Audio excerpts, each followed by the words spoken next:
C'est vraiment une question de réenchanter l'environnement autour de nous, d'une façon à connecter le public. Donc, évidemment, notre pratique se situe beaucoup à l'intersection de la participation, du design et des nouvelles technologies. Et c'est un peu les moyens que l'on a pour reconnecter les gens à leur univers, les reconnecter entre eux dans cette idée d'arriver à un engagement. Donc, lorsque l'on aime quelque chose, lorsqu'on est proche de quelque chose, lorsqu'on est attaché, connecté, on a le goût de le protéger, on a le goût d'avoir un rôle dans son développement, dans sa transformation. Donc, c'est un peu dans cette veine de pensée que l'on travaille.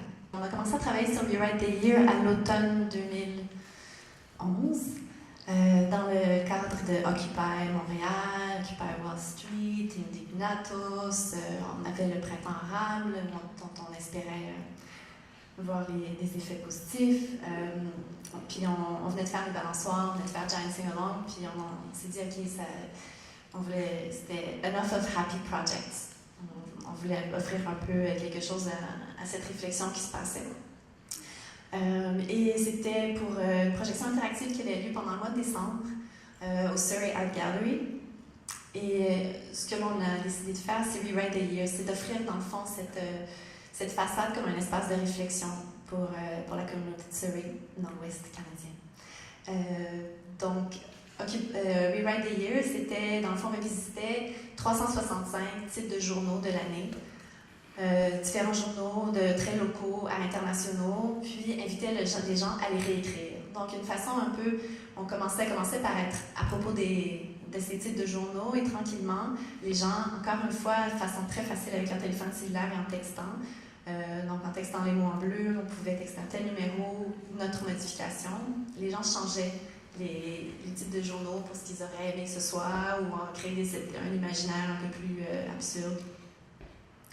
Donc une façon un peu de revoir, en plus au mois de décembre, on est un peu dans cet esprit de revoir l'année, qu'est-ce qui s'est passé, un peu digérer, et de le faire ensemble sur une façade, de le faire avec humour. Puis parfois, absurdité. Sérieuse aussi.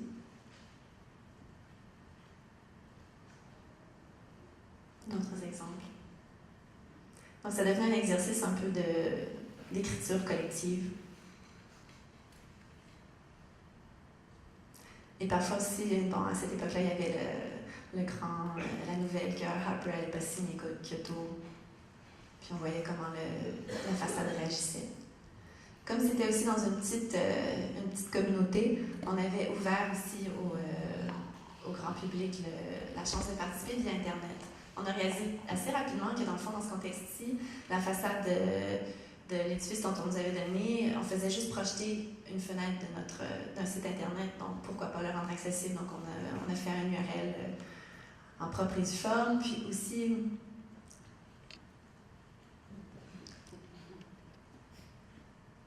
on a de l'imagination quand même.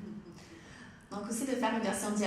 On imaginait pendant le mois de décembre, on rêvait un peu de trouver la nouvelle activité karaoké pour les parties de fin d'année, parce qu'on pouvait dans le fond jouer à plusieurs dans son salon. Comment on peut projeter cette interface partout. Puis lorsqu'on est connecté à Internet, bien, on joue tous au même jeu. Donc je pouvais jouer en même temps que mes amis à Londres, puis on pouvait jouer à la compétition de la première personne qui allait réinventer tel ou tel titre. Et il y a une archive en ligne qui se formait au fur et à mesure que l'on passe à travers les jours et les mois. Et en terminant, If You Don't Like It, Change It, c'était un peu l'inscription qu'on avait sur la façade, un peu dans qui était au départ, qui est sortie d'une discussion sur la modération, comment on allait faire pour modérer. Il y avait beaucoup de craintes par rapport à ce que les gens allaient écrire sur une façade, comment on leur donne la liberté totale de dire ce qu'ils veulent. Puis en même temps, comme la liberté elle était tellement totale que si tu n'es pas d'accord, tu peux le changer, puis ça, en fond, c'est continu, ça ne revient pas.